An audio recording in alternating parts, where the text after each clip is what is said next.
understand. I've listed a long time, and I used to talk about the wobble. I would like to live life where I have better control of my wobble and can keep it at a high vibration and can notice those moments when the lions are coming. The way you do that is by looking at manifestations that you've already accomplished that you feel happy about and milking the appreciation that you feel, by acknowledging that some things have manifested that were at one time and maybe even for a long time still in a vibrational state, and when you chilled out about it, then it came into easier view. You just have to massage your thoughts into those better feeling places. That really is the work. And we know, friends, it feels counterintuitive to humans who have been counting on your action to make things happen. But it is our promise to you, your action is minuscule in comparison with the power and the leverage of alignment with this vortex. Most people are offering most of their action or behavior to compensate for not flowing their energy in a productive way. You worry about stuff and you don't line up with well-being, and you beat the drum of things not going well for you, and then when things don't go well for you, then you dig in with action and hard work, and then you get exhausted, because this receiving mode is not just the vibrational place. Just like you have to set your radio dial on 98.7 FM if you want to hear what's broadcasted from that tower. You can't set it on some other frequency. You have to tune your tuner to that broadcasting tower. And so we want to convince you that this vibrational reality, that this vortex is a broadcasting tower that includes everything that you want and all that you are, and the path to full manifestation of every bit of it. And if you can accept that that is so, and then you can just care about tuning yourself to it, which just means think thoughts that feel good, then everything will turn out the way you're wanting it to. Such a nice thing. You could have 5 things, we know you've heard this, that are important to you. There are always more than that, but let's say 5 major things. And 4 of them could be going extremely well and 1 of them not well. And you as humans mostly think that you better dig into that one that's not going well. And as you do, you tune to what's not going well, and you actually pinch off the well-being on the other 5 that were going well. Conversely, you could have only 1 thing that's going well and 5 things that are going awful. And you could focus upon the 1 thing that is going well, set your tone by your attention to that, and the other 5 would fall into alignment, because the receiving mode is the receiving mode.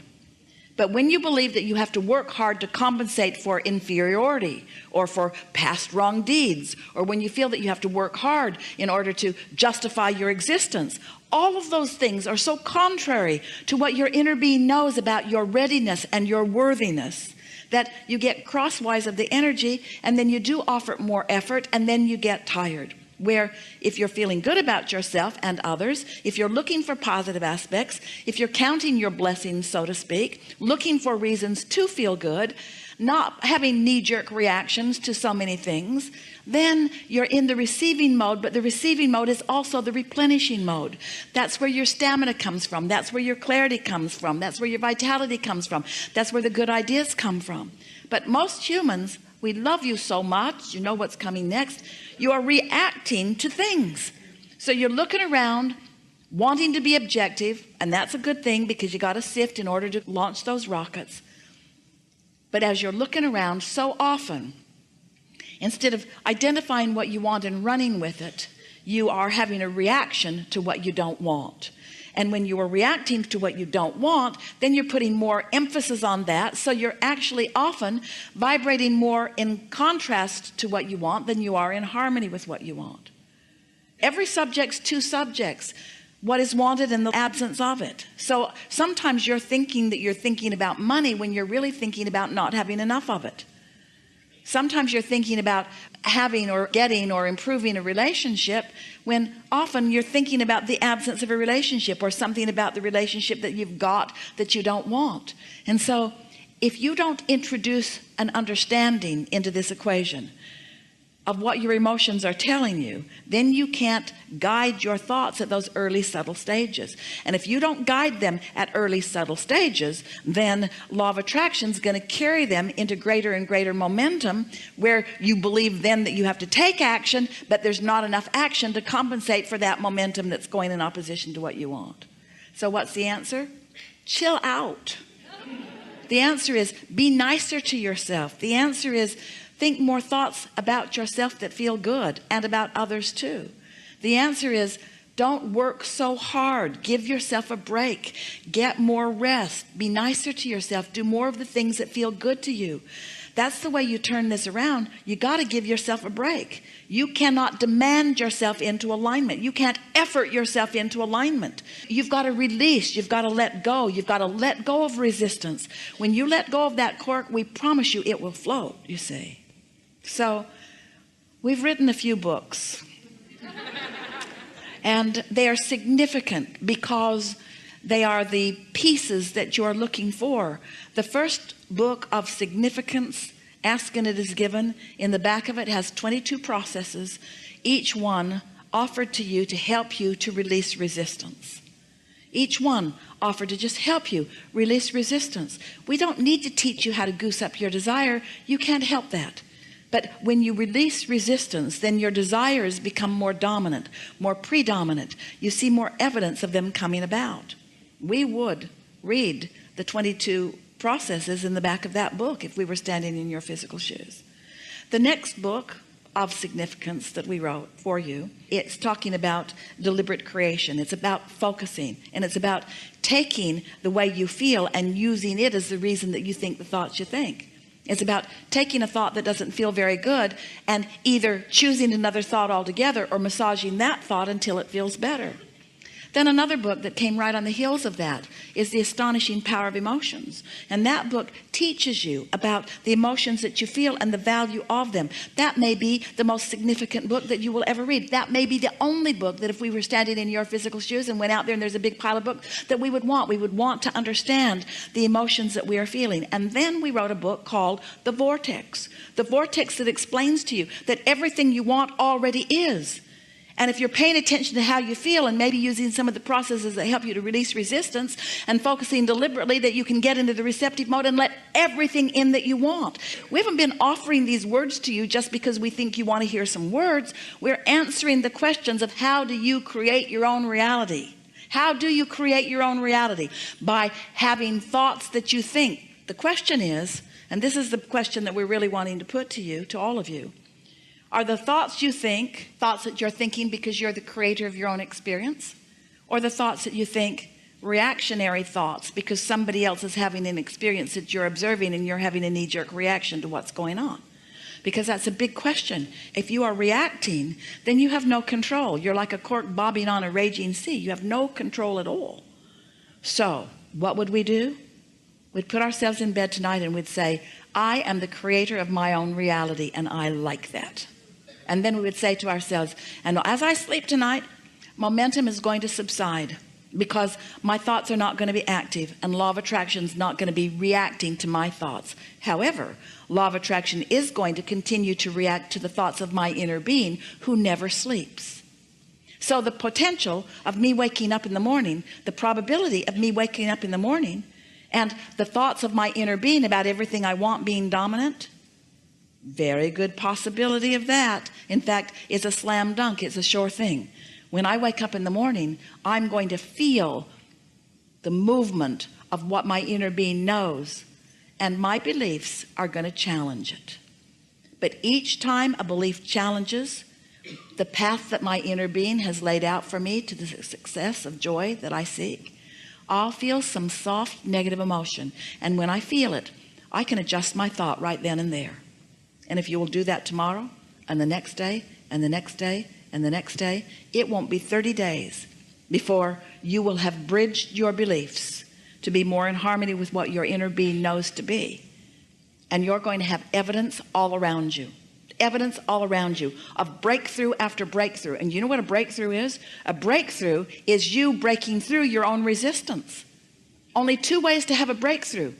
Either really get that train going so fast that it doesn't matter what the wall of resistance is, your train's going to break through it. That's hard on you and your train. Or little by little release the resistance so there is no hindrance to who you are and what you're asking for. So now you understand the way creation, deliberate creation, works. You heard us. You understand it more clearly than you ever have before, And this body of people is understanding it right now more clearly than anybody has understood it before. You create your own reality by massaging your thoughts into emotionally good feeling emotions. That's it. That's really all that it is. That's really all that it is. I've heard it before. I've heard you say that, and I've tried the, going to bed at night and setting an intention. And now listen to what you're doing here, because you're beginning right now, even with all of that, to argue for your limitations just a little bit, because we stacked up about 47 engines going that way, and then you said, I've tried it before and I'm not so sure that it's working for me. I'm a good focuser. And it works when I go that way. It works that way too. But catch yourself doing that, in other words, and that was your knee-jerk. In other words, when we say you create your own reality, your knee-jerk, given the vibration that you hold, is I'm not so sure about that, because I don't think I would do things that I don't want to myself. That's a sort of knee-jerk reaction. And so we don't want you to heed our words or follow our words or do what we say.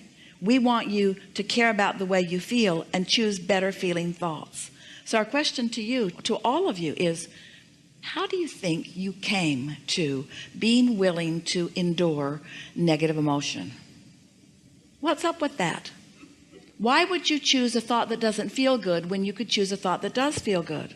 Well, maybe it's because you wanted the contrast to help you really launch some rockets.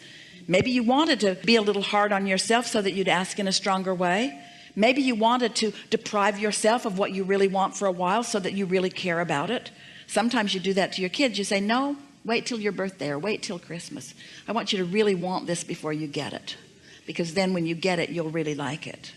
So you sort of train yourself to hold yourself apart from the well-being that would be there all of the time. But we're really putting a straightforward question to you, to all of you. Why would you, what would cause you to be willing to deprive yourself of feeling good? Why would you beat up on yourself? And the answer is, you don't like yourself very much. And the reason that you don't like yourself very much is because you've been looking to disconnected people to like you, and they don't like you very much. But it's not personal. They don't not like you because you're not likable. They don't like you because they're not in a likable mood. It's not personal. They're not depriving you of their love. They're just pinched off from their own love, so they don't have anything to give you. And everybody's going to give you what they're feeling. So if they're all pinched off and you say, look at me and give me something, they're going to give you something that you don't like. And then you're going to get used to what it feels like not to be liked. And all along, your inner being is loving you so much. Every time you're not being loved by someone, your inner being is loving you more because you're asking for it stronger. So the more Source loves you, and the more you don't let yourself feel the love of Source, and the more you look through cracks of others for them to love you, and the more you become dependent upon them, those flaky human friends, they're just not consistent. They're so fickle. Oh, they'll love you if you'll do everything that they want you to do, but boy, you better not let up for a minute, and their love for you will stop because it was contingent upon you pleasing them, because we love you so much. But you've got this backwards, and you've had it backwards for quite a while, haven't you? But when you get it turned around and you begin to accept that when I feel love, that means I've opened the conduit, and the love that is me is flowing through me, not through me only to others, but through me and to me and through me. When you're loving someone else, do you know who receives the greatest benefit of your love? You do, because your valve's wide open and every cell of your body is resonating with the love that is flowing through you, you see. You got to stop looking for lovables in order to love. You got to love just because that's what you do. You love.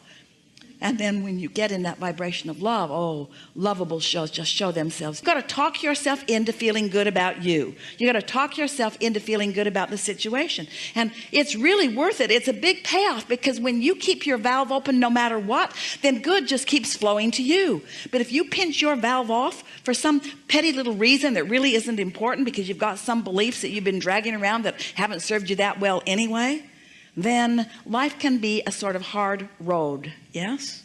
Yep. This seems like an exceptionally good time for a segment of refreshment.